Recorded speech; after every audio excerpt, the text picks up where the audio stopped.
的高层人事大调动，海军司令部的司令梅家秋将要来接参谋总长。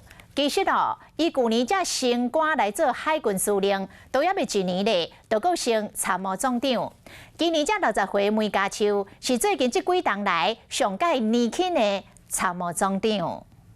希望我们的社会的大众能够为我们现在正在重伤救治中的机工长一起祈福。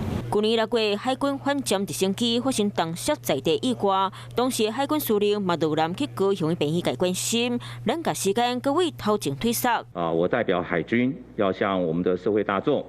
致上我们海军的一个歉意。2个月之前，海军磐石舰敦睦舰队被烧毁感染事件，当时梅家秋嘛伫第一时间甲大众鞠躬会师咧，伊拢徛踮伫咧前线处理排放的问题。梅家秋方叫做是海军阿信，即摆伫咧5月初1正式接参谋总长。1963年出世的梅家秋，今年60岁，国防部军备局中将出世。2021年6月24升到海军2级上将，2022年6月14新任海军司令，正做史上上少年的参谋总长。除了有符合军中。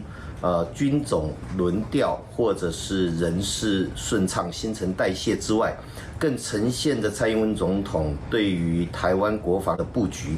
第一个是年轻化，从梅家树担任参谋总长到陆军司令、海军司令等等那都进入到所谓的5年级都是年轻化。第二个是国际化。除了少年，梅家秋嘛有军备局背景，伊对各种武器的生产检修实实了了。当时做过海军的戏，嘛是推动尖舰国罪重要推手。尖舰上建议嘅今年9月第落水，嘛是蔡英文总统任内重要政绩。